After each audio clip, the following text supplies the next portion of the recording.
Alright guys, it's that time again. It's time for patch notes. Apologize for being late this week. We have other things going on, but we're going to be going over patch notes 3.0.3 quickly. I don't feel like really harping on anything else here with them as well, but let's go take a look here. Alright, so we have known issues, fixes, improvements, Morrowind, DLC game packs, and base game patches, okay? Achievements, yep. Gameplay, affected static discharge, Dark Anchor is completed. Nothing big there. Public dungeons, when your game may crash when you're fighting Maiden Igna. Again, this is Morrowind stuff here. Quests, Vanderfall quests. UI, in some cases, death recap entries may be missing icons and name attackers. No big deal there. Okay, Alliance War, Battlegrounds. Remove some medals and made it more clear reputable opportunities. Added medals for capturing the flag. Fixed issue where you cannot be, fixed an issue where you could be pulled into unintended playing area when you're in a Euralia, whatever. When your character would die instantly. Player characters carrying the flag during capture the flag games now will escalate debuff on their healing received and damage shields, meaning they can't stay alive forever. Reduce the spawns for sigil powers to every few minutes. Fixing the issue would prevent one relic or capture point per match, contribute to the relic hunter or standard bearer achievements. Okay, so that's all set. Quests, all Battlegrounds quests now appear on the Battleground tab of your desk quest journal. A couple more quests change there. Player of the top 100 Battlegrounds leaders now are now rewarded on a weekly basis. Animations, mainly with Morrowind again. Okay, Warden.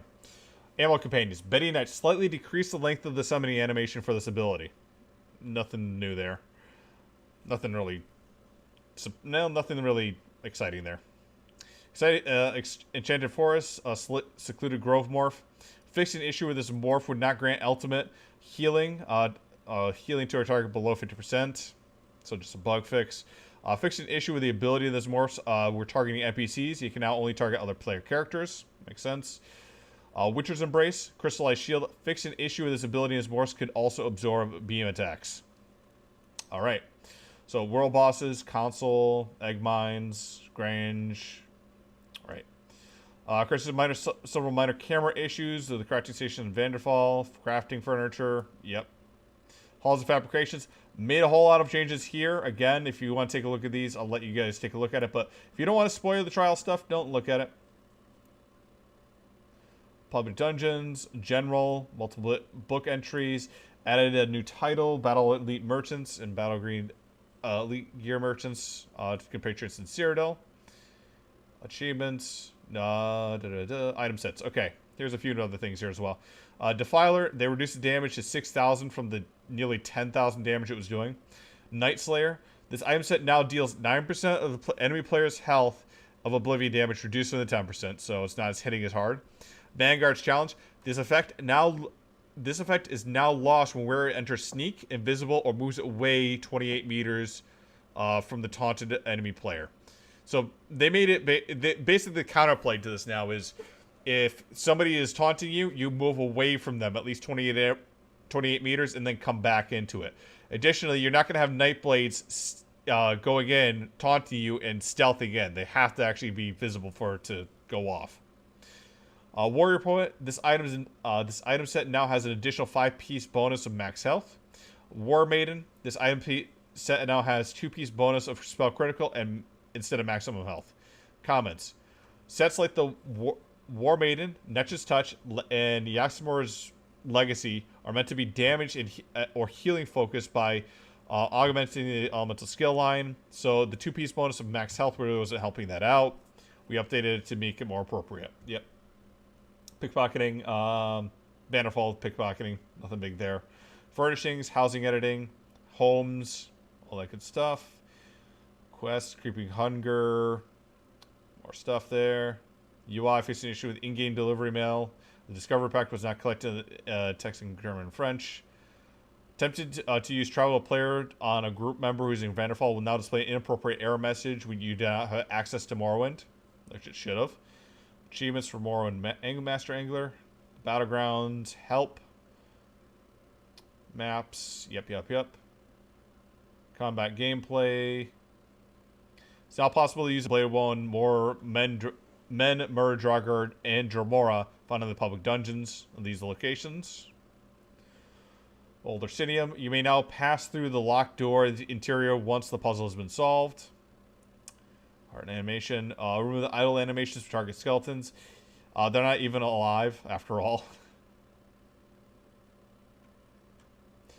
Alright, general. You can no longer increase your total movement speed more than 100% of your base movement speed.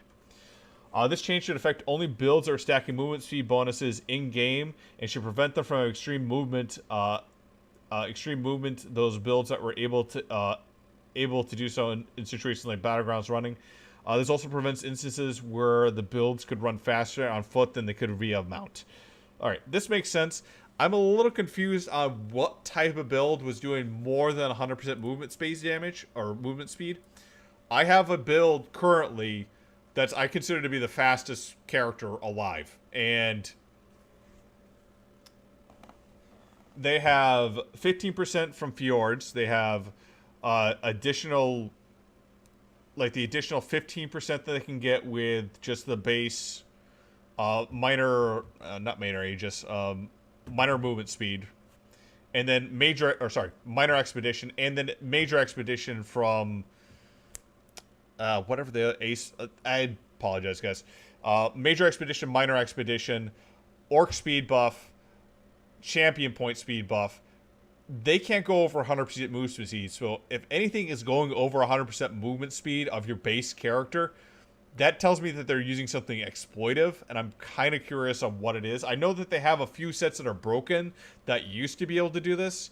Namely, like, I think it's Night Mother's Gaze, not the drop one, not the crafted one, that would erroneously do it to people that were, like, stealth vampires or something like that, but they got rid of that, so I'm not quite sure what they're fixing here, but it sounds like they're fixing the exploit more than something that was already being used for a viable.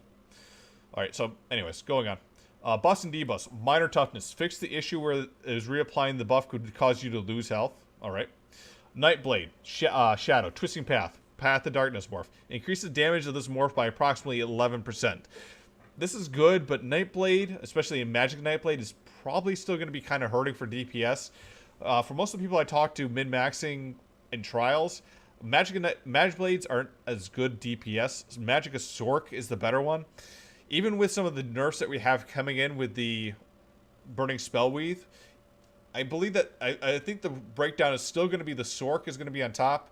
You might have a little bit of a battle between Magicka DK and a Mage player, but Nightblade, I'm not sure if this is really going to help enough because some of their dots are just not as good as some of the other classes. And additionally, they're kind of close range without having the same sustain like a DK does. Well, not sustain, I should say. It should say more like tanky than a DK. But if you guys have any different opinions, go ahead and put them in the comments. Sorcerer, Darkest Change. Increases the casting time of this ability as morphs to 1.2 seconds from 1 second. Basically, adding the 0.2 seconds is supposed to give you more time to bash it and interrupt.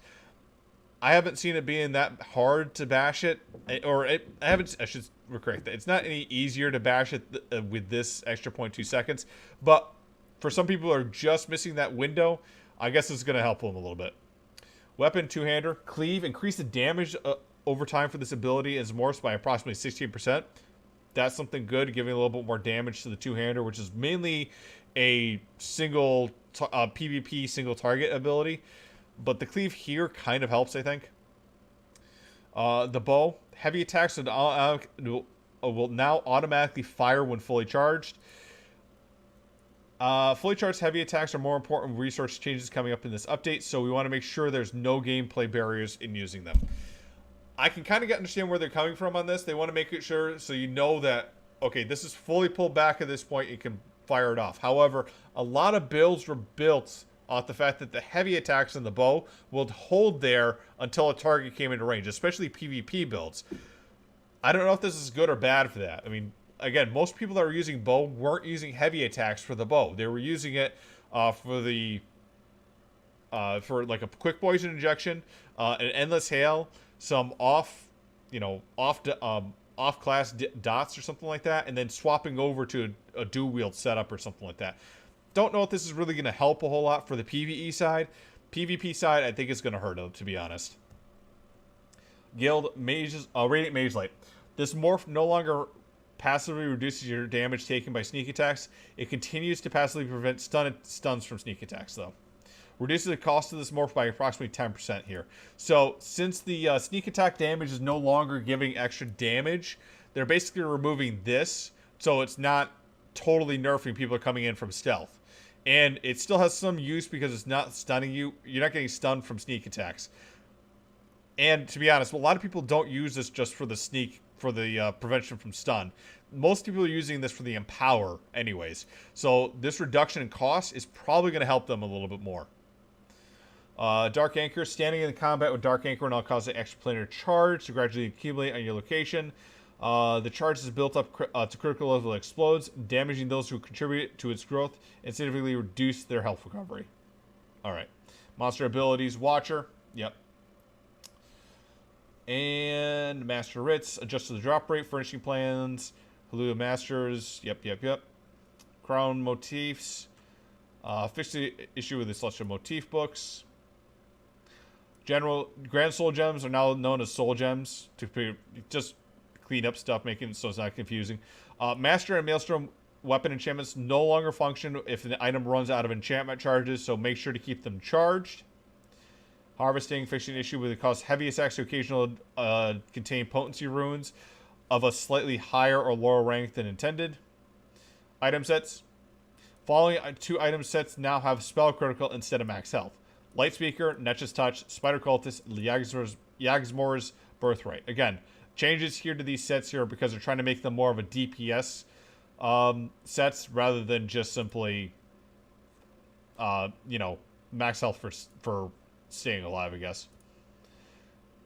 The following item sets have 2-piece bonus of Weapon Critical instead of max health. Strength of Automaton and Sword Dancer. Now, okay. DKs, I want you to cover your ears a little bit. Sorks that are using Grothdars, maybe close your eyes and just avert for a little bit, okay? Now, Burning Spellweave. Decrease the potency, chance for 15% from 20%, and decrease the spell damage bonus from 525 from 600. Burning Spellweave is currently the most dominant magic DPS in the game, which limits the diversity of sets gearing. We slightly reduce the proc set chance and the spell damage it grants, so it's more in line with other item sets. There's only and is more of an attractive option if you're using many flame damage attacks. Okay. Breathe, guys.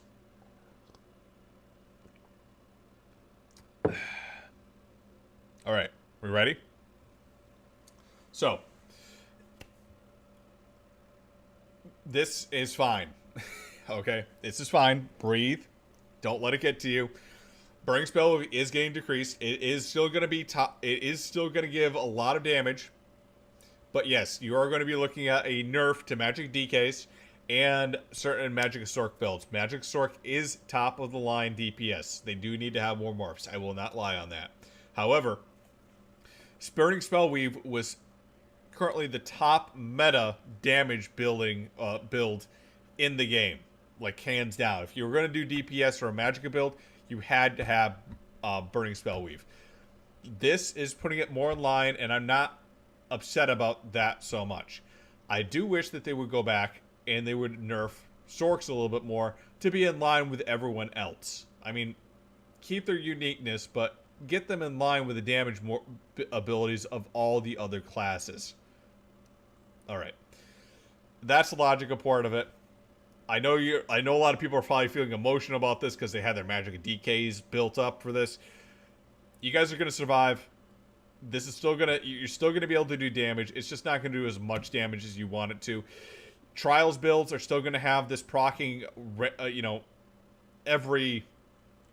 Trials builds are still going to be able to proc this repeatedly, and they're not going to have downtime with this. The 75 spell damage is going to hurt them a little bit for their DPS. Dot builds are probably going to hurt a bit as well.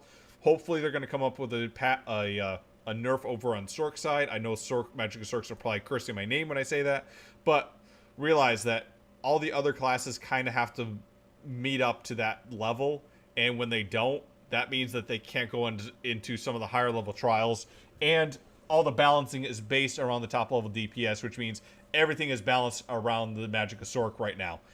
If you can't do as much damage as the Magic of Sorc, you either got to buff the other ones or nerf something else on the other end. Nerfing this, yeah, that makes sense. It makes it so that other sets are viable. However, again, it really hurts DKs a lot. It really hurts some of the fire damage sets a lot, and it makes Sorcs just that much more powerful in most trials. Okay, so enough said on that. Moving on. Pirate Skeleton. This item set no longer procs if damage you take is fully absorbed by a damage shield.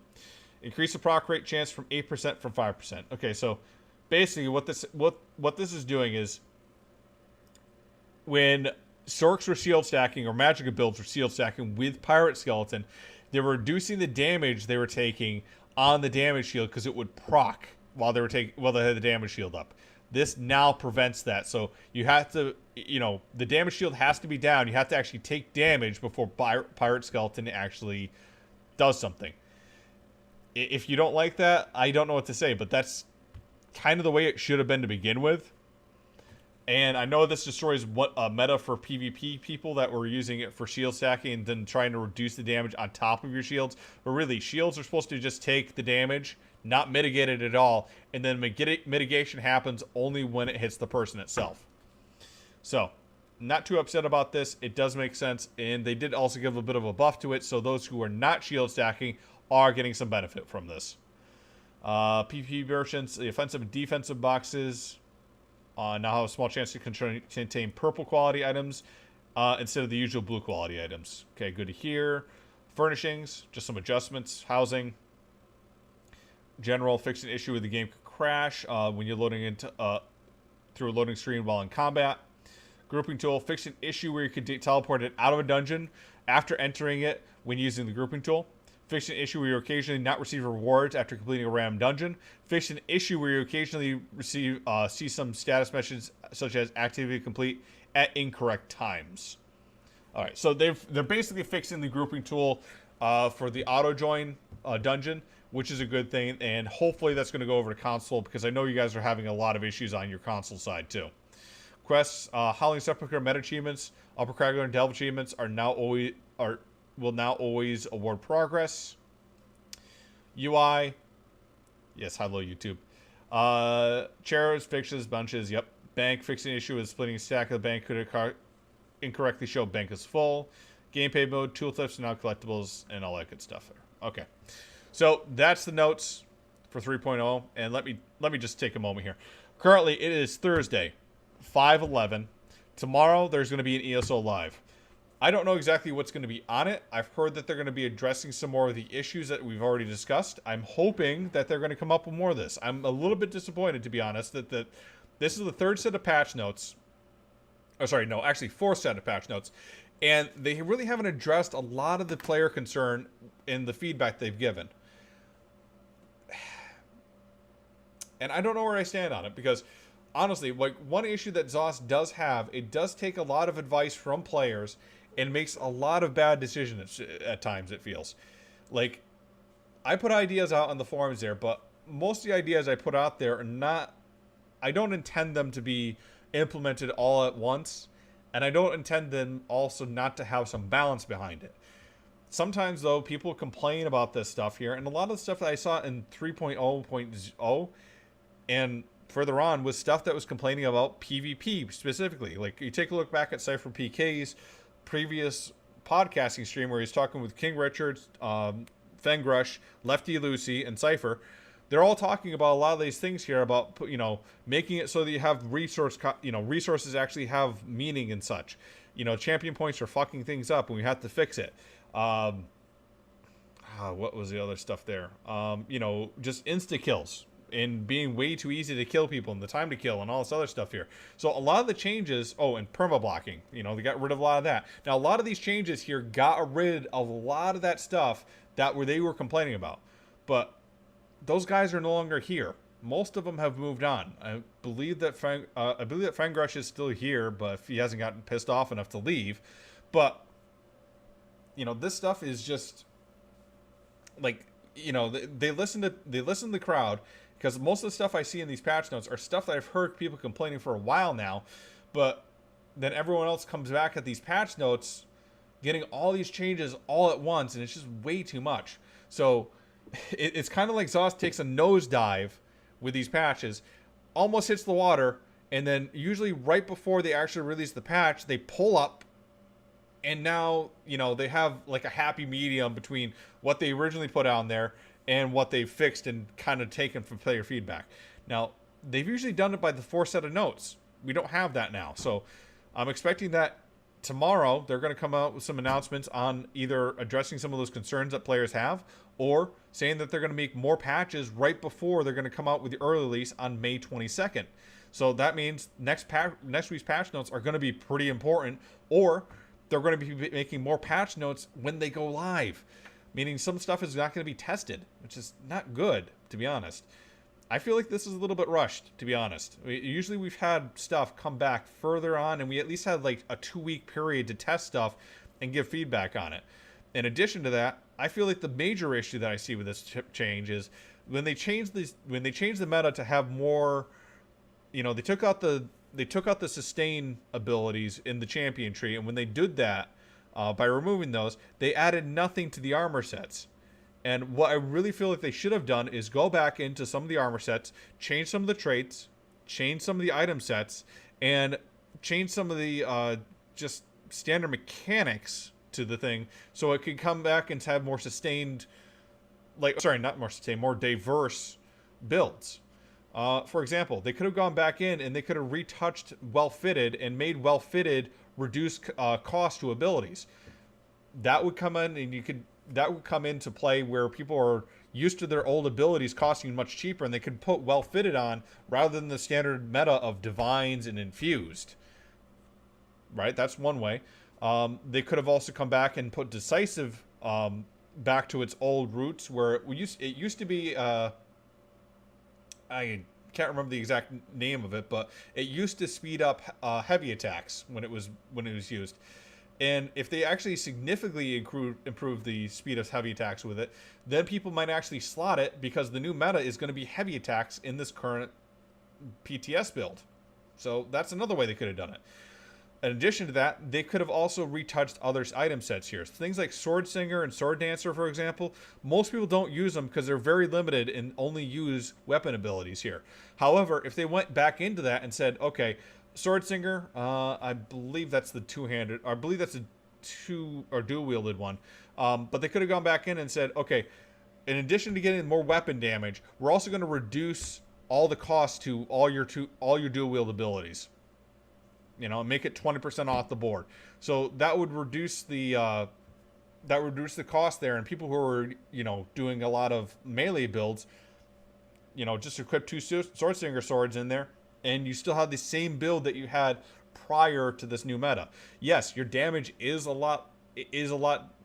reduced a lot more, but you're still having the sustain that you used to, and you can slowly ease yourself into the new meta, into min-maxing and all this other stuff here. Unfortunately, the current build, it's going to be a little bit tougher on some casuals. I'm not going to lie on that. The high-level min-maxers probably aren't going to be too affected by this, but I think they're going to be bored with the new meta. I've already heard that from a lot of people doing PTS as it is. So, it's a mixed bag. Hopefully tomorrow's ESO Live is going to come back with something better, and hopefully next week's patches are going to be better too. I do really hope that. As for the other content creators that have left because of this, well, I'll still be here. I'm not going to leave anytime soon. I don't think that anything that ZOS does at this point is going to get those guys back, because honestly, I think a lot of them are just tired of ESO in general and have been since maybe Tamriel 1. So, to those guys, I say goodbye. Thanks for your content, and meh. I'm sorry this is what broke the camel's back. Sometimes it happens, though. Oh well. All right. I'm out of here, guys. Hope you have a good night, and see you in Tamriel.